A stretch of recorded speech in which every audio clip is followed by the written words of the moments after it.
All right. Good afternoon, everyone. Hello, and welcome to Explain Like I'm Five. I am Susan, and with me today, I have the fantastic Hemant Mehta. How are you doing today? I'm good as I can be, but thanks for Yeah, having me. but it's considering, like we were saying beforehand, the world's on fire and trying to put out more fires with fires. It's Hmm. definitely an interesting time. Yeah. Um, yeah, so let's see. I'm trying to think of how to broach the RBG subject other than just, I was holy all shit. set. I was all set to work on some other projects, and then that happened last night. And it's like it's one of those stories that brings together all these issues I write about and people I follow and talk to, whether it's religion people, whether it's political people. It's like everyone that I respect kind of simultaneously had the oh crap moment. Yeah. Because I think more than ever before, it's not just the loss of RBG, because we knew that was coming at some point. It was the oh crap, I know the implications of this, and Mhm. none of them are good. And Yeah. it's like it's amazing that the story fell, and within seconds, it's like we can all see the future. We know exactly what's gonna happen in the next few days and months, maybe. And it's Yeah. like, oh my god, it's more shit to add on top of all the stuff that's happening, and that's frightening. I mean, there's a lot of conversations to have about it, but yeah, that was the thing that I saw just universally, just like a sad that we lost this like living legend, but really scared about what that means for the coming months and the strategizing that's already taking place everywhere and all Oh that. yeah. Yeah. And there when I logged into Facebook, see, my job fortunately is keeps me busy enough that I don't really get a chance to get on Facebook and Twitter a whole lot during the day. So I got onto Facebook at about 4:30 yesterday afternoon, and I just saw people posting just single words like Yeah. fuck and no Yep. and god damn it. And I'm just like, oh crap, what happened? I was like, no. So I'm Right. scrolling down and I'm just like, oh shit. Shit. And Yeah. then I It get on was. Twitter and it's the same thing. Yeah. It's never good when it's just like, oh God, oh no, like. Yeah, like that's just the general that's just the general reaction right now. Yeah. And there's so much there's just the general. One thing that surprised me that I was actually surprised by, I've seen some some of the trollish liberals who are like, she should have retired when Obama had a majority in the Senate, which, yes, I agree. That should be the case for anyone like 70 year old or whatever. But one thing I was thinking about now is uh, I was actually less worried about RBG dying and more worried that Clarence Thomas, who is also like 80 or close to it, Yeah. would just retire like over the summer. He could have done it this year, like early in the summer. He could have done it when they issued their last block of results, and he didn't. It's like, you're the guy who's super old and super conservative, and you know better than most that this is not guaranteed, like for another, that you're going to have a Republican majority and a president. I was actually more expecting to see Clarence Thomas step down Mhm. than worried about RBG leaving. Obviously, RBG leaving is the bigger concern. Yeah. Um, but I'm also like, there's no reason Clarence Thomas can't just go like, I'm leaving too, just so they could squeeze in as many 40-year-old extremists as possible. And that's But that's just a terrifying thought. yeah, Like, and I've also seen the whole, she should have retired thing, but I've also seen the pushback from people saying, "Hey, stop saying that because she doesn't like she there was something that I saw that basically said women have been expected to step back for the greater good, Right. like sacrifice that for the greater good for so long. Justice Stephen Breyer is also in his 80s or something, and I don't see the number of people saying even now when he's on the court and relatively healthy as far as you can be when you're that old. Yeah. I haven't seen anyone being like, well, they should have resigned 8 years ago because who knows what could happen now. Like, it again, hindsight, whatever. But as it stands right now, the fact that she went on and the opinions she delivered and the dissents that she delivered and stuff, like, I'm glad she was there as long as she was. Because, again, if you're looking for a replacement, I don't know that Obama was going to replace her with someone as liberal as she became. Oh, no. So the idea that everything would have been perfect had she, stepped down 10 years ago or something is ridiculous. But that said, the thing that I'm thinking about now is, okay, let's assume worst case scenario, they do replace her with the youngest, most anti-everything you can imagine. I am all in for Democrats should stop playing nice, which is they always play by the rules. Republicans don't, and we get screwed over. So I am all for expand the court, nothing's stopping you. Expand lower courts, nothing's stopping you. Push through the most extreme people, like hardcore liberals you can find. Why not? Get rid of the filibuster. Like, go nuclear in a way that Democrats aren't expected to go and hesitate to go, because we are not playing on an equal playing field. I'm tired of Democrats playing by the rules, the traditions anyway, and seeing Republicans just say, we're just going to change the rules so that they benefit us. And so if they get someone through, which again is up for question because there's a lot of issues they got to deal with then, with senators maybe who don't want to take a stance on this, with depending on what we learn about the nominee, whoever it may be, it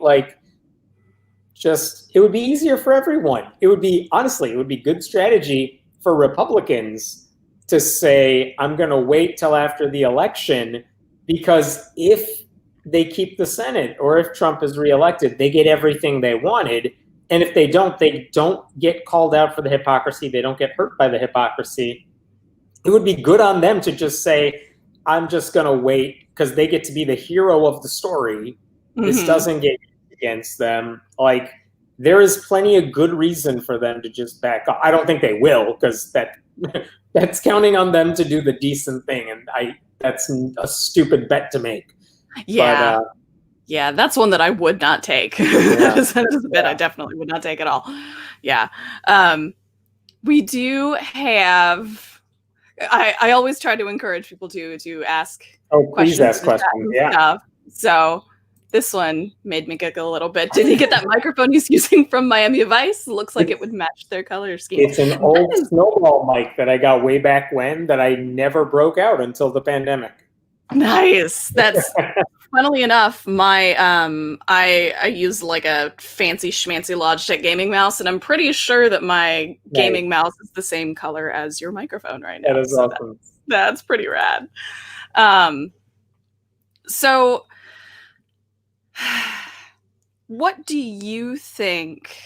I mean, other than, wishing and hoping and praying, what do you think the best next steps are for us? As a country, as liberals? So here's what I'm worried about. The next step should be Democrats should say, if you put someone in, we're going to go nuclear, and use that to motivate their base. Right.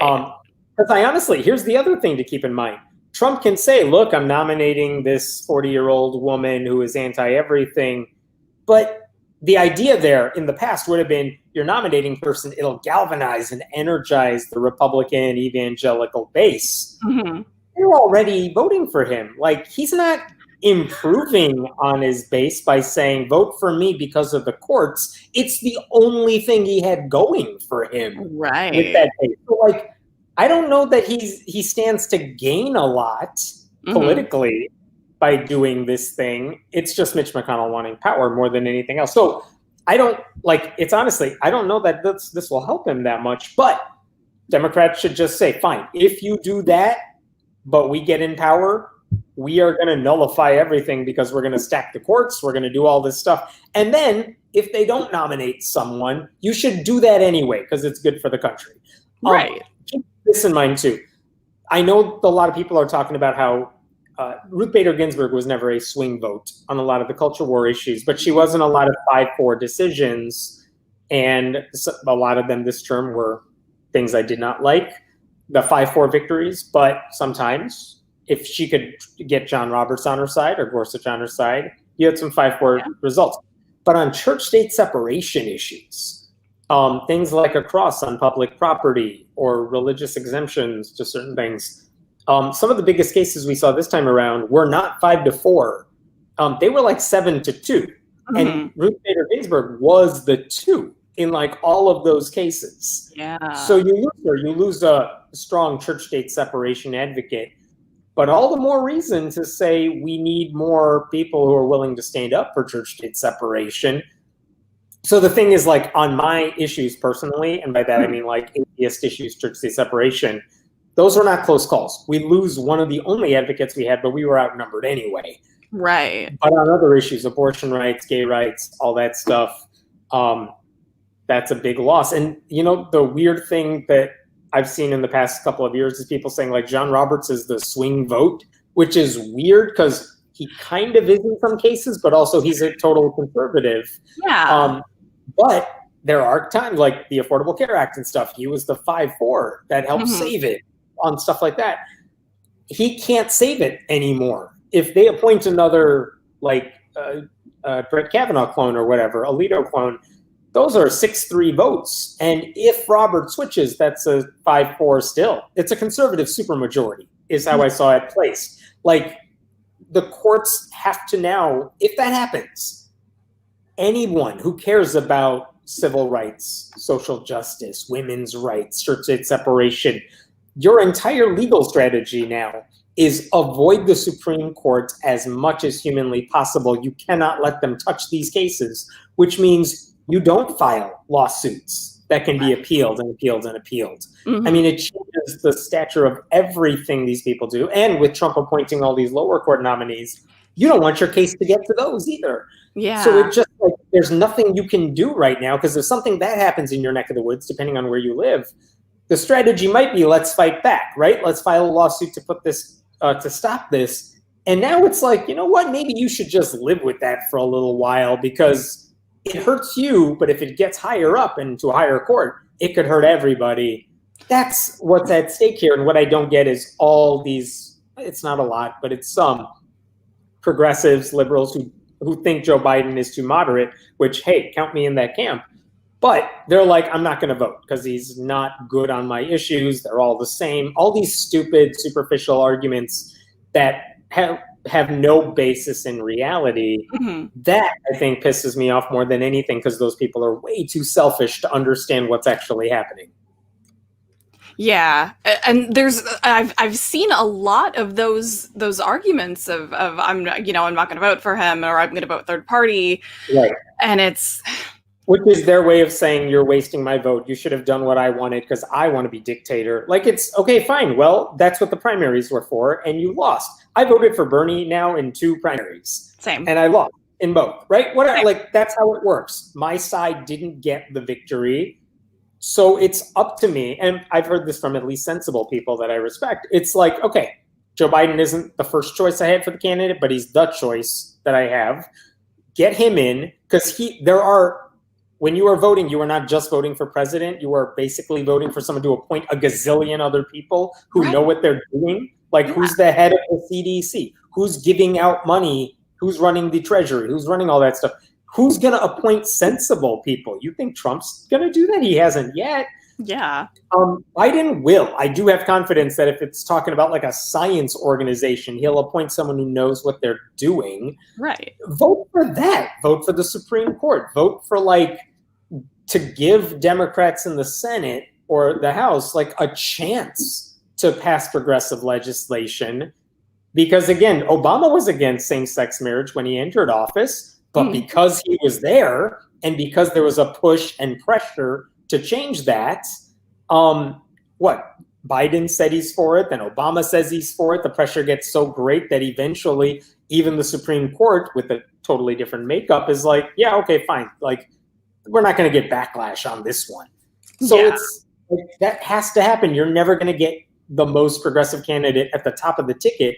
But man, if you have a decent person at the top, it's a lot easier to do the grassroots stuff because you're not going to be stymied along the way. And I do not understand the people who think they're so clever with politics, who are like, I'm voting third party. I'm not going to vote. Democrats need to earn it.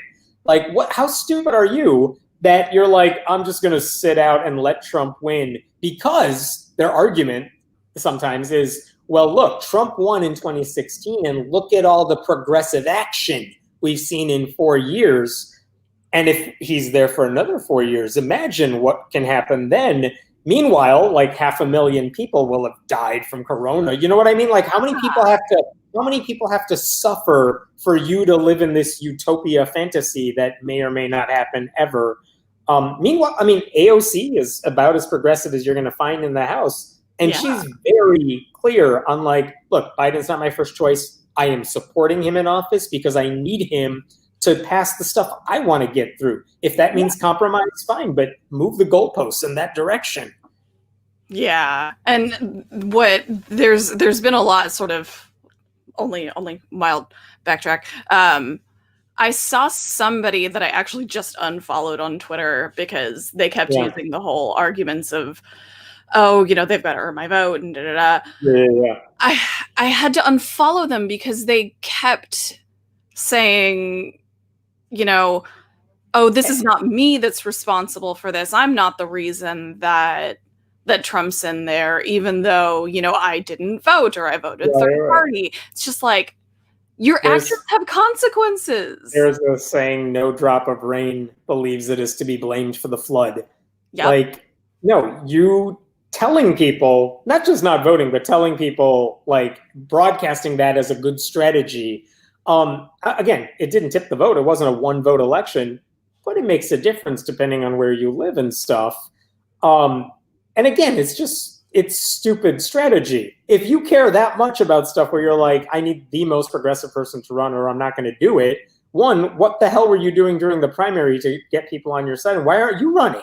Like, go run for office. Again, I will freely admit, as someone who didn't want Biden to be the nominee because he wasn't progressive enough, the fact that he is the nominee and has gotten as much Democratic support and progressive support and stuff suggests, okay, shit, I thought maybe Elizabeth Warren was actually the person I really wanted to vote for in the primary. She was off the ballot when the primaries came to Illinois, where I'm at, which is why I voted for Bernie again.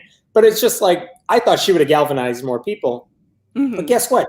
Biden's doing fine in terms of getting people excited, more so than Hillary did. And there's a part of me that says if it was Bernie, if it was Elizabeth Warren, there's a lot of people, maybe more people, who would have been turned off by it, and that worries me and all that. But again, the point is, like, you not voting, not you personally, people who are like not voting, it's okay. What that tells me is I should never listen to you because you're useless when it comes to politics. You haven't done anything useful. Like, I'm trying to, that's why they talk to voters. Like, you know, it's always annoying when you see articles like, I went to a diner and these people all vote Trump or whatever. You know why they talk to them? Because those people are going to vote. No one wants to talk to you because you're not helpful. Like the ones who are like, I'm going to sit this one out. Well, okay, then you don't matter anymore. Let's talk to the people who do matter. Right. Like, how selfish do you have to be? I said this on Twitter, I think, like, I want Biden to win for a million reasons. But to be honest with you, my life, my health, things like that are relatively well off to the point where I can be insulated from the decisions made by a president. You know what I mean? Yeah. Trump hasn't hit me personally as much as it's hurt everybody else. So I want Biden to win, but too many other people need Biden to win. And like, if you don't want to vote for him, fine, do it for all the people who you are wanting to throw under the bus because you're too selfish to care about this. It's just stupid. Yeah, there's nothing wrong with, you know, like I put up that Mowdy said, when did compromise become a dirty word? And that's that's a very good point, because you need to, I think people really need to realize that when you look beyond your direct, just beyond your direct view, then you realize that there are, like you were saying, there's a lot of people who are gonna get thrown under the bus. Can you put that question? The person asked that. I'm assuming you're asking that. I hope you're asking that in terms of the people who are not voting, who are saying, I want everything I want. When did compromise become a dirty word? That's what I assume, knowing that. Please correct me if I'm wrong. One thing that I've seen online in some places is like Democrats and Republicans should compromise on some stuff. Or like when it comes to the Supreme Court, let's compromise on that. It's like, no.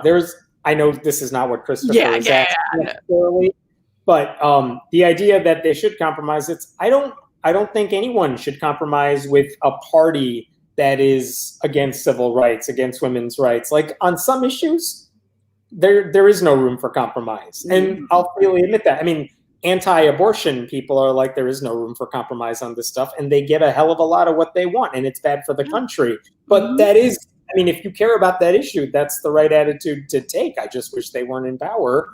But like, yeah, compromise is stupid when you're on this, like, I'm sorry, the idea of not compromising is a stupid thing when you're on the same side with the same goals. Yeah. Yeah, because ultimately we all want, I like to think that all of us, on the left want the same thing. We want, basic human rights and human dignity and women's rights and reproductive justice and voting rights and religious freedom and separation of church and state. These are all things that we want. Yeah. There may be different ways of achieving these goals. And I think a big problem that some people might have is they think, well, this isn't happening fast enough.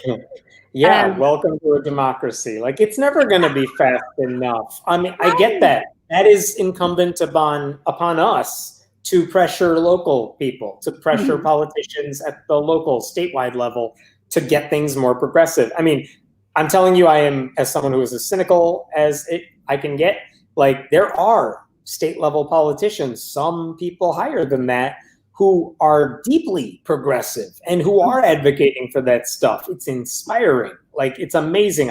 I genuinely, like, I have no emotions and I kind of tear up at their thought of like how amazing they are to be in power and not hold back when it comes to advocating for this stuff. But how do you think they're going to get in? How do you think you pass their agenda? It's getting more people like them at lower levels, pushing higher. There are more people, progressives, non-religious progressives, running on the ballot this November than ever in our country's history.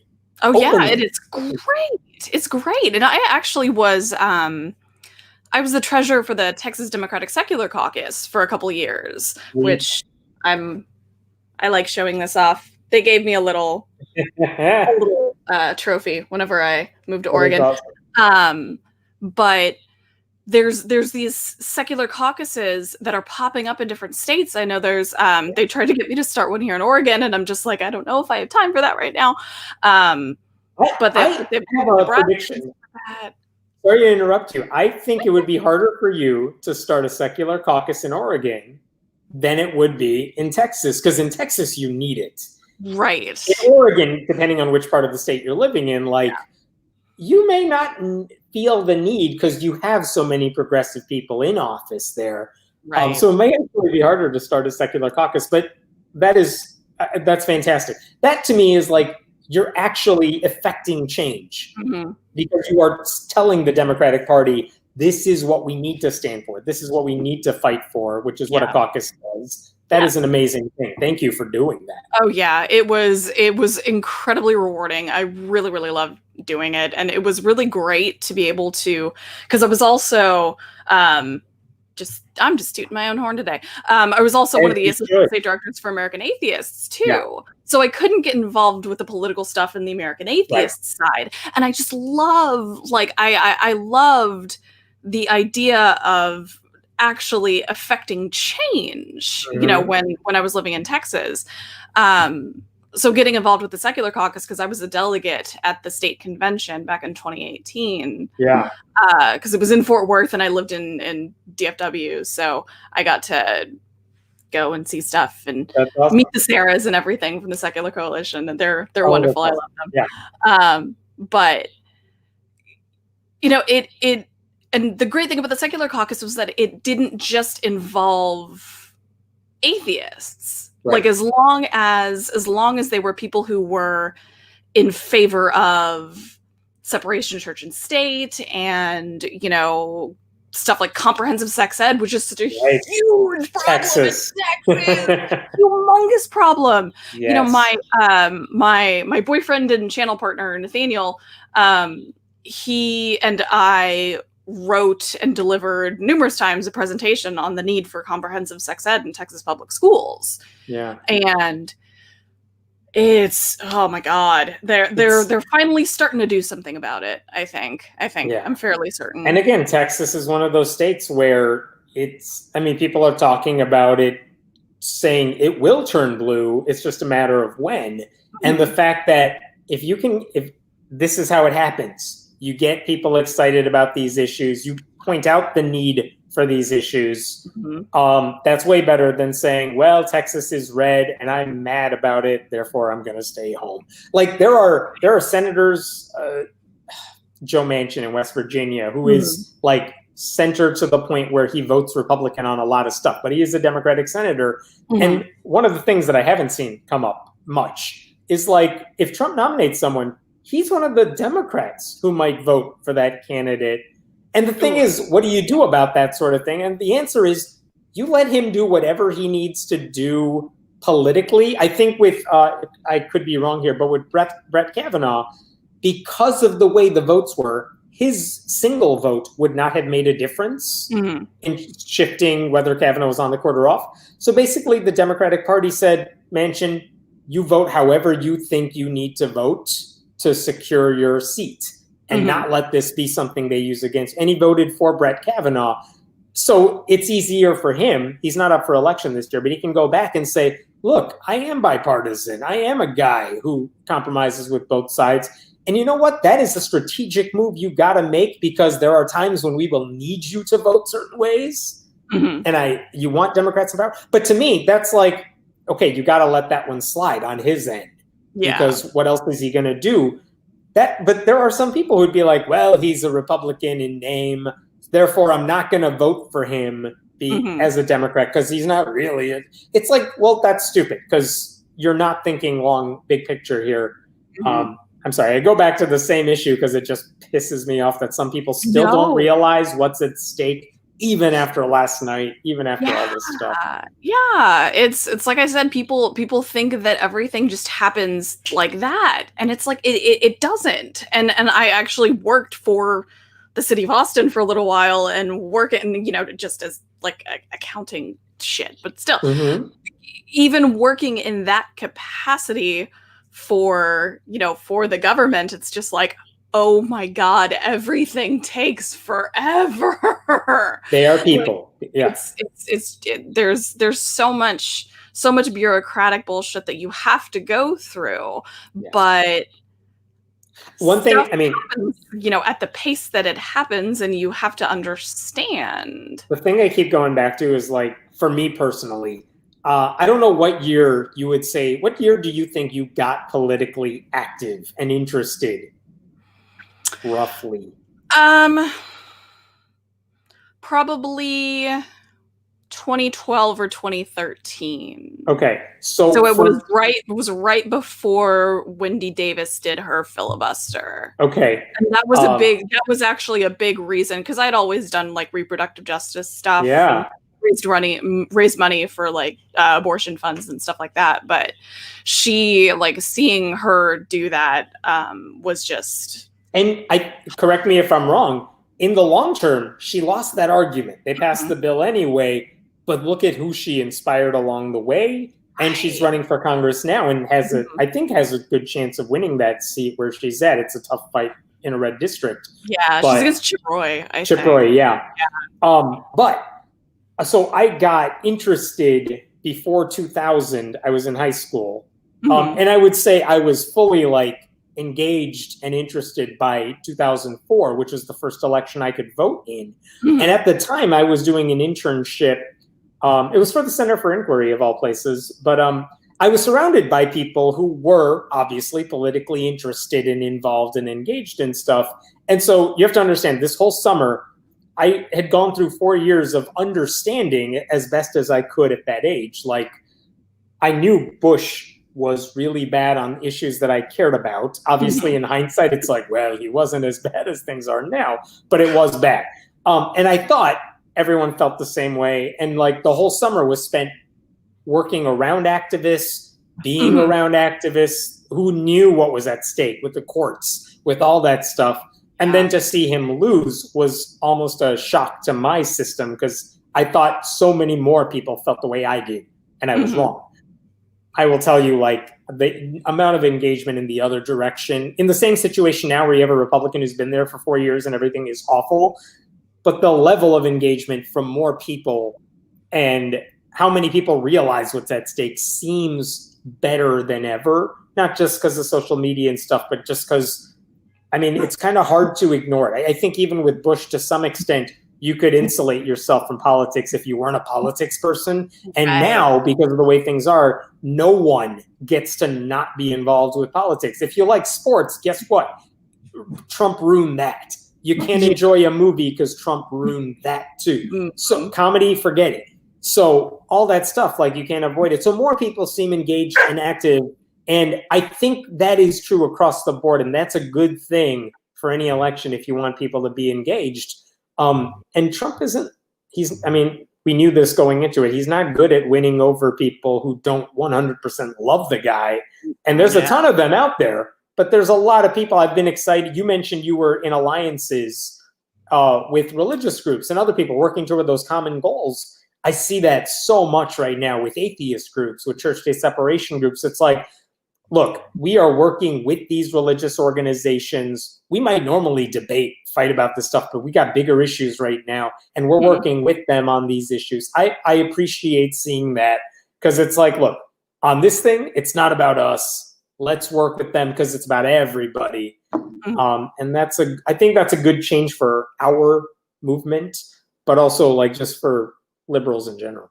Oh yeah, yeah, and on sort of in a mild tangent, but similar sort of idea. I work for a school that has an inclusion and diversity department, and I'm volunteering on the Diversity Action Council this year. And they're part of the community partnership stuff. They're wanting to get like resources from the community and see who they can partner up with to, you know, sort of further. They're focusing on an anti-racist message this year, anti-racism message. And one of the things I really wanted to suggest was getting involved, you know, in partnering up with like secular groups.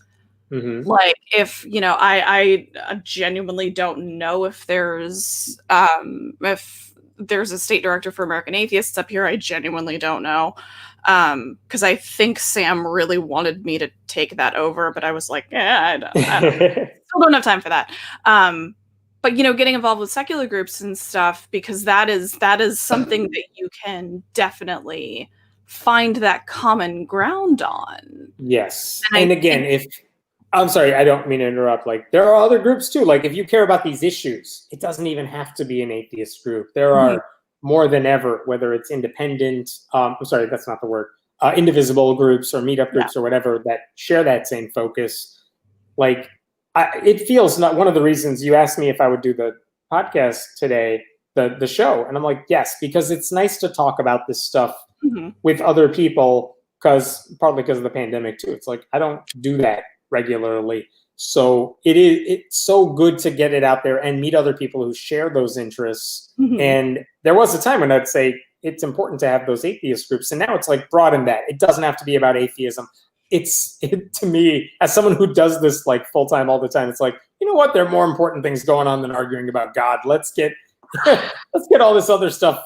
That seems like a bigger priority right now. Yeah, it's like my whole atheist activism thing has sort of taken a back seat to a lot of stuff lately. You know what? And I think that's true of a lot of people. There are more like atheists and nuns than ever before in our country. And I think less of a need for atheist activism than at the same time. It's like whatever those best-selling God Delusion books came out like 14, 15 years ago, we were a small fraction of the public, and those books meant a great deal to a lot of people.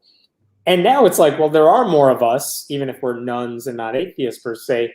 But I feel such a lack of a need to argue about God. Anyone who reads my website on a regular basis, I really don't spend any time trying to convince you why God doesn't exist or why we should stop believing, because that to me is such a low priority compared to here is a religious person using their faith to hurt other people. That is a more pressing issue, and honestly a better argument for why you should abandon organized religion anyway. Right. But there are so many good religious people doing progressive work, and the fact that they are getting more attention in this election. Biden campaign, unlike Hillary Clinton's campaign, the Biden campaign is actively courting those progressive religious groups and giving them a voice and amplifying their work. Yeah. And that's good. By the way, they should do that to atheists too. We'll see if they end up doing that. But yeah, there was a little fundraiser that I went to. God, when was that? Like September of 18, I think, for somebody who was running for Texas House.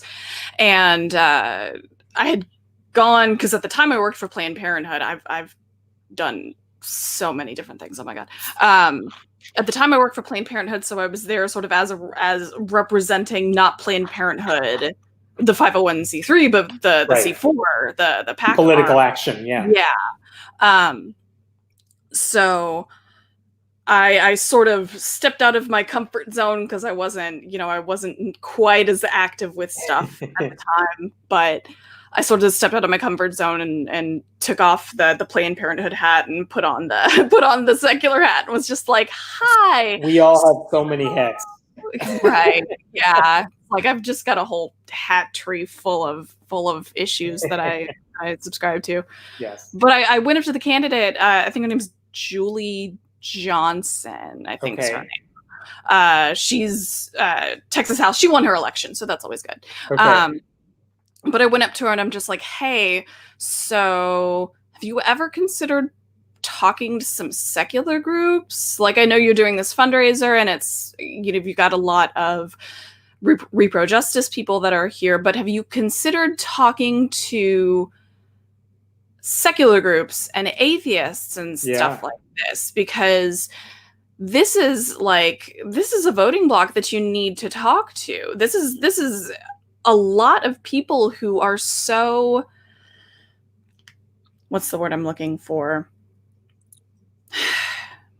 They're kind of dissuaded by the fact that people are widely ignoring the issues that are important to them. Sure. And she was just sort of like, I mean, I'll consider it, talk to my you're my people. strategy person and stuff. And I'm just like, yeah.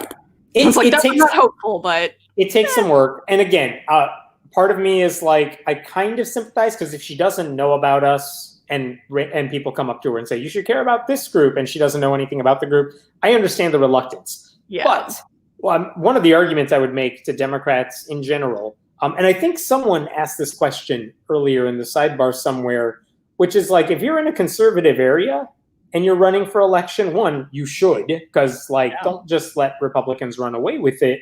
Right. But also, like, that's as good of a time as any to show off how progressive you are, because people are looking for that alternative. It's just like living in Texas and trying to be an atheist. You will have more success because people need that in Texas. Yeah. I know it may be a hard political sell, but if you weren't going to win anyway, you might as well go all in. I think I've only seen one instance where someone ran as a candidate, not as an open atheist, even though it wasn't a secret, and she lost.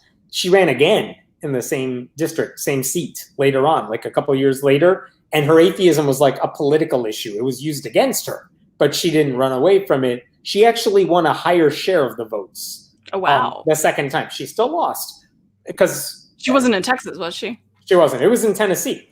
Okay, because there was a woman in Texas. Oh gosh, what was her name? I don't remember her name, but there was a woman in Texas who ran, and she was just all like, I'm an atheist, and she came and spoke to a secular caucus meeting, and she was like, hey, this is what it's like to run as an atheist. And Nathaniel actually was sort of dipping his toes into running for Texas House when we still lived there. And he was just like, I'm an atheist, I'm progressive, but then we moved. So, and I would tell anyone who's interested, I know it takes a lot to run there's a lot of factors you got to consider, but it's not out of the question for anybody. You should all consider it. I would say to that, this is speaking for myself, I don't need anyone campaigning to run on the fact that they're an atheist. This is not the conservative Christian elections or candidates where they're like, Christian first, I'm a Republican, I'm an American second, I'm a Republican third, or whatever it is they say. I don't need someone campaigning to say, I'm an atheist and that's why you should vote for me. I just want them to just be like, oh yeah, I am. Now let me tell you why you should vote for me. Let me tell you about the roads. That's how you run. That's how every atheist who is in statewide office right now, open atheists, every one of them will tell you a version of that story. They don't run away from the label, but they also don't make a big deal about it because it has nothing to do with the work that they're doing. And the ones who are really good at it, again, they are so amazing. The ones who are, there's, I think, 6 state senators at the moment who are openly atheist and use the word. And man, I'm sorry if I get the number wrong, close to 60 state house members who are openly non-religious. And hands down, every time I've talked to any of them, they give a version of that story. They didn't run away from the word. And honestly, just by the fact that they're like, oh yeah, I am an atheist. Now let me tell you what actually matters to you, the voter. It became really hard for their Republican opponents to use it against them in any meaningful way. Because what are you going to say? That person's an atheist. It sounds like that person's a Jew. Don't vote. Why would you say that? That's horrible. That's bigotry. And that's what it sounds like. Right now in Nebraska, there is a race where they're trying to say this candidate who is not an atheist, agreed with a guy who is an atheist, and it became a thing. That's it actually was backlash because they're like, why would you use that as a way to hurt her? What are you trying to do? It's becoming politically taboo for Republicans to go after someone for being the thing that is the fastest growing demographic in America anyway. Yeah. And it still baffles me how there are Republican atheists, but that's a whole nother can of worms. There are 3 of them. And one of them lives in friggin' Sweden or something. It's insane. Here's the thing. I could see an argument. It exists for the same reason a pro-life atheist can make the argument, from a secular perspective, I agree on this issue on taxes or something like that. I could plausibly understand the logic there. But today's Republican Party is just hands down anti-science, anti-church state separation in the hands of white evangelicals, conservative Catholics, and the like. And they don't deny that. Right. I do not understand the appeal, or at least if you are an atheist enough that you care about it, that's the label for your group. How do you vote for people who are don't care, throwing all of you under the bus? The Democrats are not an atheist-friendly political party in any real sense of the word, but they also don't really care.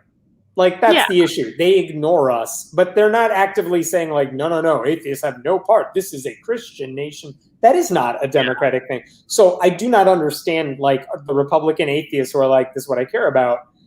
Same thing. I've had this argument with pro-life atheists as well, which is their argument is we believe in life and humanity, and from the moment of conception, it is a living being. It must be safe. That's basically their secular argument for it. But all the arguments that are used politically are faith-based. All the people you go to conferences with and rallies with are obviously doing it from the perspective of a Christian. And by the way, they will freely admit that the other stuff they do, like the things this administration has done, are bad for so many issues. And they even will admit that abortion rates go down under Democratic presidents. And like, so I'm saying I can kind of understand how there could be people who are anti-abortion atheists, but right now in this political world we live in, it does not make any sense. Yeah. And also, if you are an anti-abortion atheist or something, then you should only be focusing on the right, like facts, reason, logic. Push for comprehensive sex ed and contraception access and healthcare available and universal pre-K and whatever it is that reduces the need for an abortion. Why isn't that the only thing you're doing? But it never is. They're always just aligning with the worst conservative Christians to do the activism, because those conservative Christians are like, oh yes, come speak at our conference. We will totally give you a platform to say exactly what we're saying. And then they can say, we are a broad coalition of Christians and people who aren't bothered by our Christianity. Right. Like, what were we talking about? I have no idea. I do have one question from the only Tapioca Weasel. Is a Friendly Atheist a one-person operation, or do you have a team? It is a one-person operation. I do have some help on some things, which is like at the moment, really, there are a couple of other writers who write on my website, but I edit all the articles that go up there. That's not to diminish what they do. It's just saying I also edit the articles. I used to do YouTube under a different channel, and I would kind of write the scripts and film it, and the other person would edit it. But now all the stuff on my YouTube channel, I started a new one. It's just Friendly Atheist. If you search on YouTube, that's all me. Like, I'm learning how to edit my own videos, and it's annoying. Yeah. Oh, but it's Friendly Atheist 1, right? Friendly Atheist 1. Some bastard. I know. I think I heard you say that like in, either on or the after show or something, and I was just all like, "What an asshole!" I know. It's Friendly Atheist 1 on YouTube, but like, so is there a team? There are a couple other writers that I work with. Otherwise, I sometimes will try to get help from some other people on some projects here and there, but otherwise, it's pretty much me. Yeah, that's really cool though. That's really awesome, because you started. When was it that you? I think. Oh my God, I've been doing this forever. So, because when did you start doing it like full time? Oh, full time was probably 2014 or something, but I've been blogging since like 2006. Back in the day. Like, I started doing it full time about 8 years ago ish? Question mark. So something like that. Something like that. And so part of that is I feel like I can do it by myself. I know what I need to do to make it work. Right. And if I bring people in, it's only because I think it'll enhance the stuff that I'm doing or allow me to work on other projects here and there. But for the most part, it's just me. I'm actually trying to launch a new project in the coming days. We'll see. I'll announce it when I have more information on it. But I'm getting a little bit of help on that. And we'll see what happens. The YouTube has been the biggest thing, where I went from working with someone on videos. So if you ever look up Atheist Voice on YouTube, that's a channel I did for several years. That was with somebody who helped me out doing that. And then because of a lot of nothing controversial, it's just a bunch of, I moved, my equipment was away, he moved away. We ended up just saying, all right, you know what, now's a good break point. And I started doing things myself. Yeah. And that's, I think for me personally, it's been the hardest thing to just, oh crap, I got to learn how to film and edit and try to make things look not crappy by myself. And like, if I were 18 years old, I could do that in a heartbeat. And now I'm in my late 30s and it's like, oh God, how do I use like Final Cut Pro? It's like, oh shit, I have to learn how to use Premiere. Like this. Yeah. And I should have said, I also do a podcast that is with the co-host. I don't want to forget that. Whenever we started doing, because we used to just do live streams. Yeah. Like it was strictly live streams that we did. It was usually like twice a week for a little while, which was a big undertaking.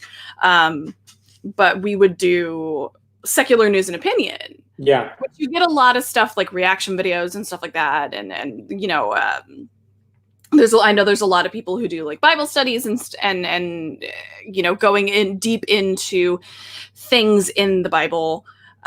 But we sort of felt that there was a missing piece in terms of this is what's going on with secular news. So admittedly, we sourced a lot of articles from Friendly Atheist. Excellent. No, that makes me happy. I like that. I like that it's useful information to people who care about this stuff. Yeah. Because I think, I mean, I made this point earlier. It's like, I don't need to argue about atheism. I don't need to tell you why God exists. At least personally, like, I'm convinced. I'm good. I don't need to read any more books about why God doesn't exist. Mm-hmm. There are some every now, like Richard Dawkins just came out with a new book, and it doesn't do anything for me. Like, I'm there. And I think for a lot of people who are my age, who grew up in the internet culture that I grew up in, like, if you are an atheist, okay, fine. Like, I'm there. I'm done. What now is a question that I want to know.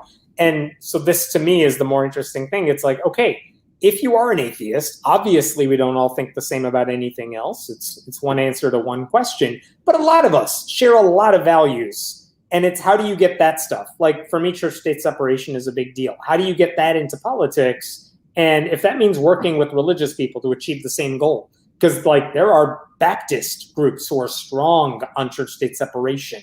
There are progressive Christians who are really good on those issues. Yeah. How do we work with them toward our shared goals? And is that even possible?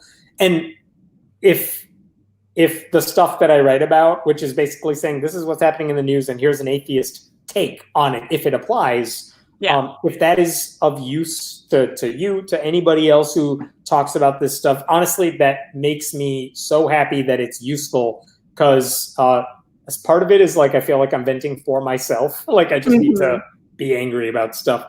But it's nice that, okay, good, take that, run with it, do whatever you want with it. I've had people actually write and say, I want to, from Christians who are like, you've made this YouTube series about the Bible, about, I want to use clips of it and basically tell you why you're wrong. And every time, and I write them back, I'm like, don't steal the whole video. But yeah, if you want to do clips and bash me, like, please go for it. That is awesome. I made it so that you can take it and run with it. And if you do that with the articles, great. Yeah. We did. We have a couple of videos in a series that we have not quite finished. We get both Welcome to Everything YouTube. HD. So we're just like, everything goes everywhere. But we did, we've done a couple of videos so far that are response video to, what's his name? Inspiring Philosophy. I don't know.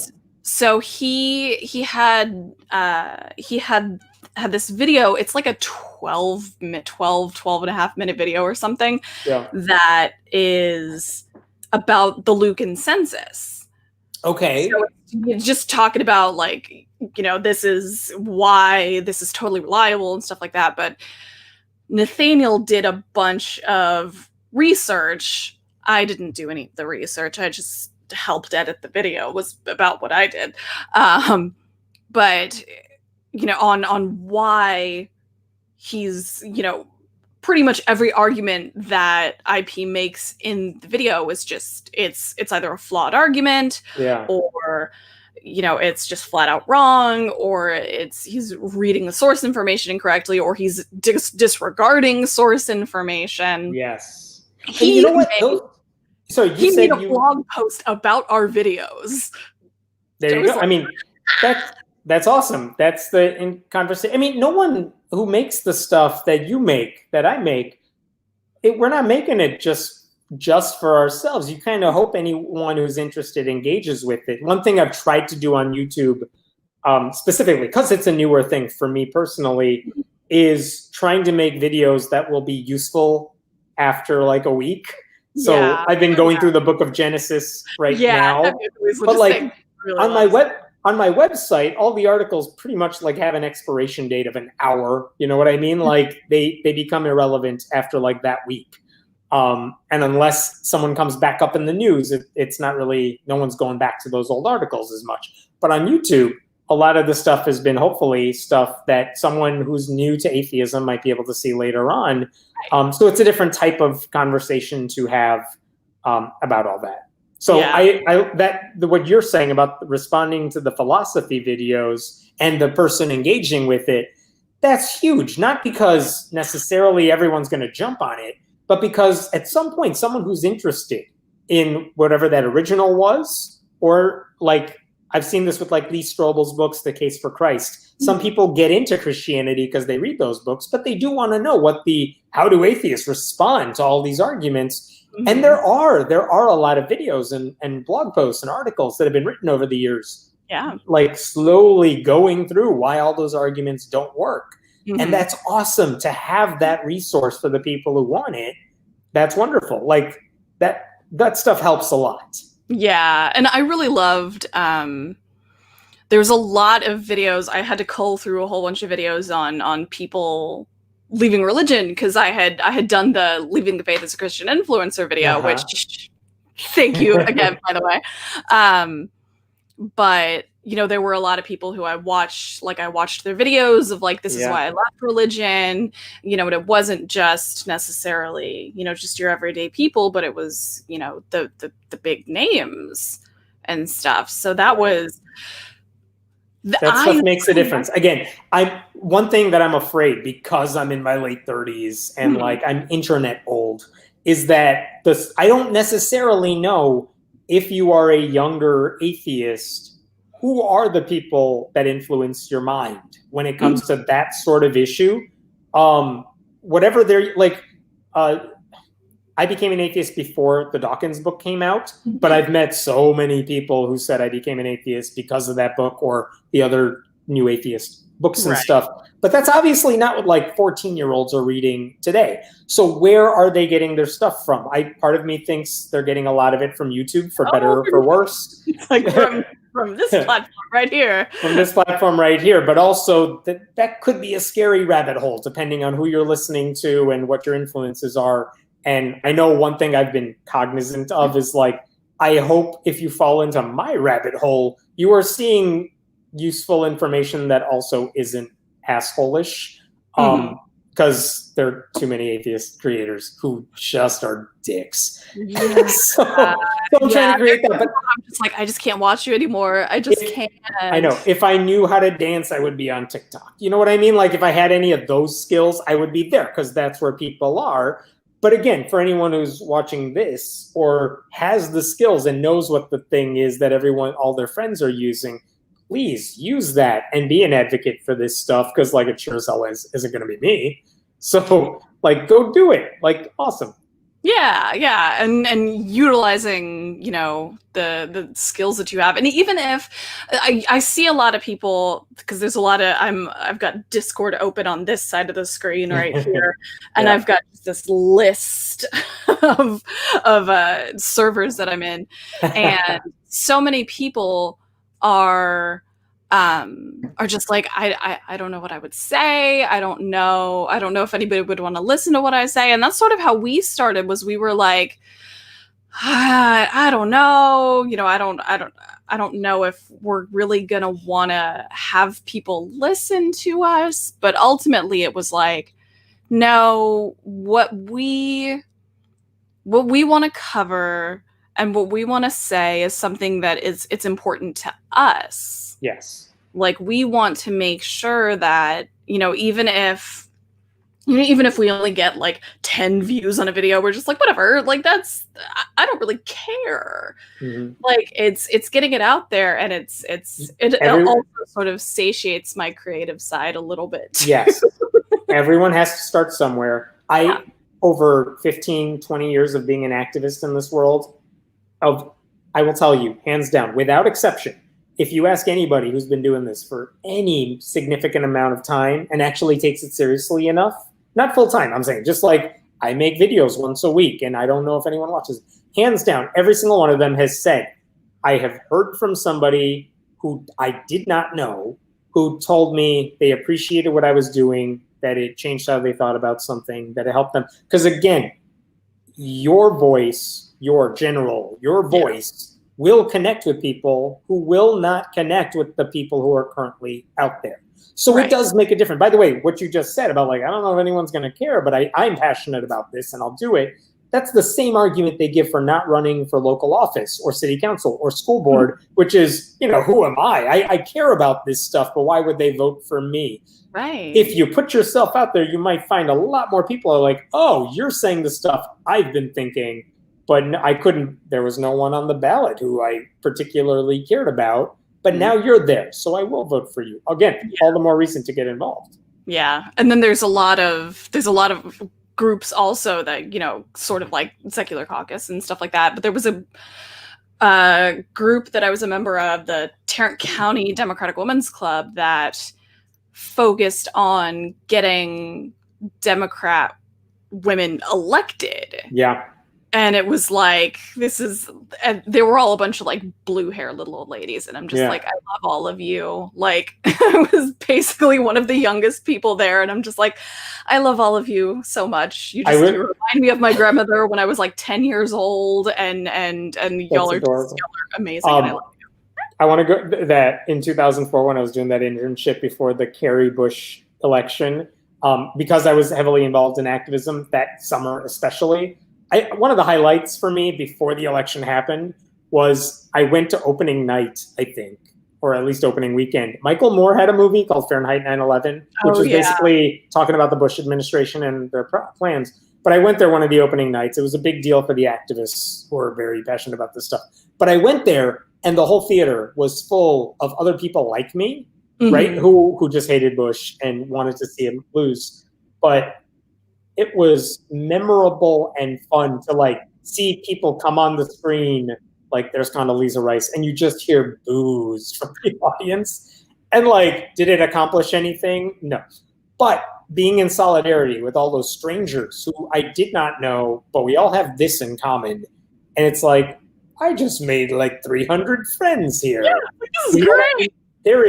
There's something seriously valuable. It's so much easier to connect with those people now, like you're saying, with the women's club. And it's like, yeah, these people all care about this thing we might not ever meet in our circles otherwise. But on this, here's something we're all passionate about to the point that we're joining a friggin' group because we care about it so much. That's an incredible thing. Yeah, that's sort of how I felt when I went to the American Atheists Convention back in 2019. Like, I was just like, I'm around like people who, we may not see eye to eye on every single thing, but we have at least one thing in common. And so many of them, I was just all like, oh my God, we think so many of the same things. And yes, it was you can let your guard down. You don't have to watch your language or like how you talk about religion, especially depending on where you're coming from. That may be the first time that's happened. I definitely, the first time I went to an atheist anything, I went because I got a scholarship to go there. Like, they paid my plane fare basically and gave me free registration. And that was the first time I heard. At the time, the speaker was Barry Lynn, who was the Americans United for Separation of Church and State. He was the leader of that. And I had never heard of him or heard him speak. But at the time, he was talking about the creationism evolution issue because it was playing out in the courts at the time. And I remember I was aware of the issue and I was aware of the arguments and stuff, but hearing him speak about it as eloquently as he did and forcefully and funny, it's like, holy crap, like, that was amazing to hear because I haven't heard people say it. I haven't seen this many people into that sort of thing that he's saying. And the fact that, wow, I'm surrounded by people who care about this stuff because no one back home cares about this stuff as much as I do. Like, that is a huge deal. I mean, that's as much as conferences and conventions do not represent atheism at large. Like, it's a very select group of the people who might even go to those things. But man, that has a purpose for that, especially. Yeah, it was the same thing with FFRF convention too. Like, that was 2018 was when I went to that one in San Francisco, and that I got to see Cecile Richards at that one. Oh yeah, in Texas, from Texas. I love her. She's. They say never meet your heroes, but I met my hero, and she's wonderful. And I'm gonna show this off too.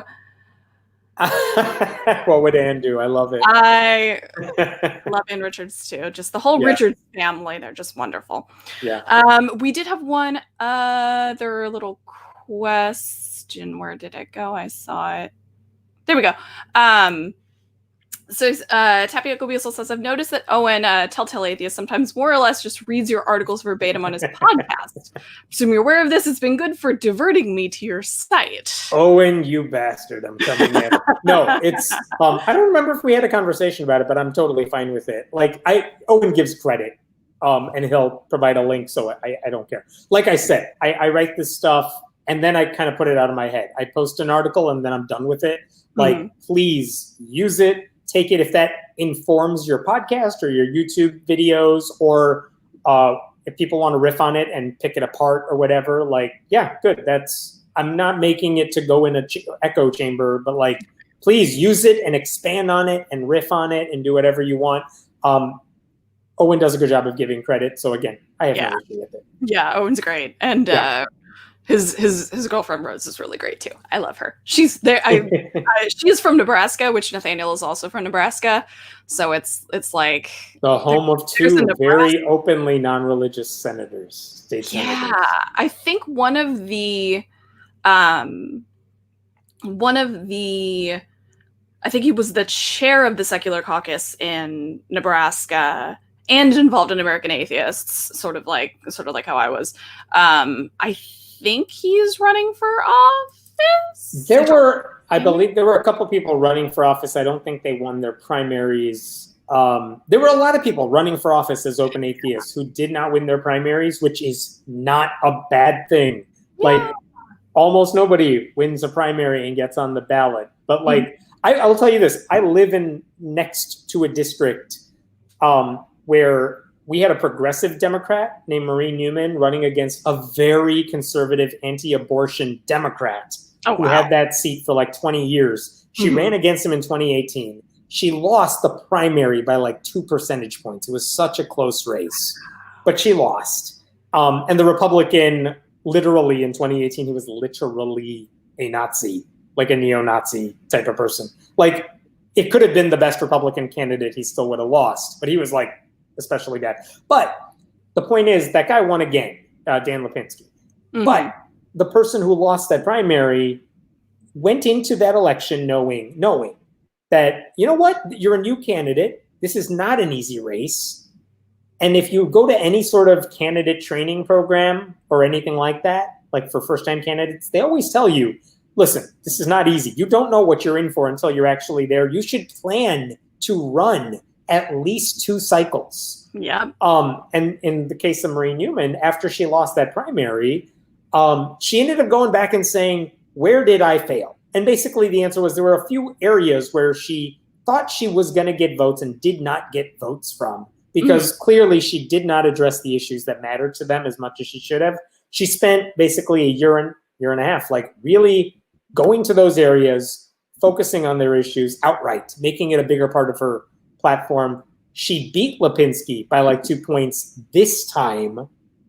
So he's out. Like, she is the Democratic candidate, and there is a normal Republican running against her, but for all intents and purposes, this is a safe Democratic seat. But that's the deal. Like, there are people you said who ran in Nebraska. I think the one you're talking about lost his primary, but that's fine. Like, now you know how to do it. Go back, and because if you do anything, I do this with every post I make, every YouTube video I make, I will second guess literally everything I did about it the second it's public, right? And then hopefully you go back and you're like, all right, next time I make a video, I'm going to fix this stuff. Same thing with the candidates. It's like, all right, I did this. Here's what did not work. And here's what I need to do next time. And all of a sudden, second go around, now you're a better candidate. And again, if you lose at that point, it's like, all right, maybe this isn't the place I should be. Maybe this isn't the seat. But at least you have a chance then. And so because I've been keeping track of all the openly non-religious candidates running for state office or higher, there were a bunch of people I was like, lost, take them off the list. But at the moment, we have over 100 people on November's ballot, because they got through the primary at the state level or higher, who are running for office, openly non-religious. That's rad. Yeah, that is really, really awesome. And by the way, it doesn't necessarily mean they are good politicians, like that I agree with their stuff. But just for the record, they are 100 Democrats. Like there are 0 Republicans. And it'll be nice when we have a day when, things like this don't matter. Like there was who was it Gillum that recently came out as bisexual? Who was that? Yes, Andrew Gillum in Florida. Yeah. And I know I follow Imani Gandhi on Twitter, Angry Black Lady, who's fantastic, and I love and adore her. She was like, while this is a great moment in representation, she's like, I can't wait for the day when it doesn't matter. Yeah, no, that's absolutely true. Like, I wish that wasn't a story, but for a Black man and a politician of that nature, who many people want to see, I think progressives want to see him run again for something big in the future. Mm-hmm. That's not a small admission to make. God. And so that's a big deal. I mean, we said this about Jared Huffman, the congressman from California who came out as openly non-religious. He's the only one in Congress who's openly non-religious. Where he said it, he's a humanist. On paper, he's a humanist. Yeah. And it shouldn't be a big deal.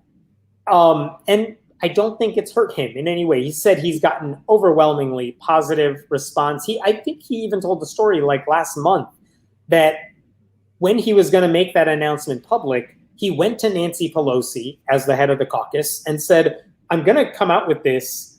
I'm going to do it. I just wanted to give you a heads up out of respect.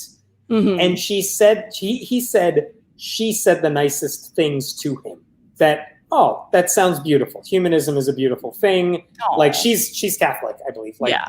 But it was a non-issue for her. Yeah. And for him, it's like, it's good to know, like, I'm not going to get disowned by my caucus for coming up. And by the way, he started the Congressional Free Thought Caucus. Right, yeah. In Washington, saying this isn't about promoting atheism. This is about saying people in this caucus care about church-state separation, religious freedom for everyone, not religious privilege for a few people. Mm-hmm.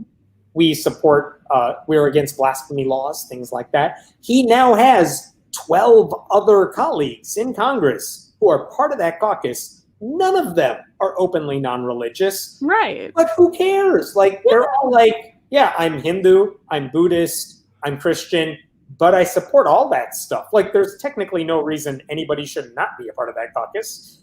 But, I mean, that's kind of it. It's like, he's atheist, he's a humanist on paper. Like, it doesn't matter to those people because he's not there doing the work of you. He's not there doing the work of all of us who advocate for that stuff. Like, that's a big deal. All the more reason, by the way, that retiring politicians, including Republicans right now, should totally come out as atheists, because I've always heard rumors for years. There are probably like 20 members of Congress who are atheists, but of course they would never say that out loud. And I don't care about the rumor. The rumors never matter. It's who's going to actually come out and say it. Some people are in very safe blue districts. Some of them are retiring red Republicans. They could so easily do it, and with no consequences. I wish they would. Yeah, that would be. Now, no one would pay attention right now. Do it. Exactly. It's just fly under the radar. Yeah, that is like page 900 news in any newspaper right now. Exactly. we are at about an hour, which is sort of where I like to cap it off.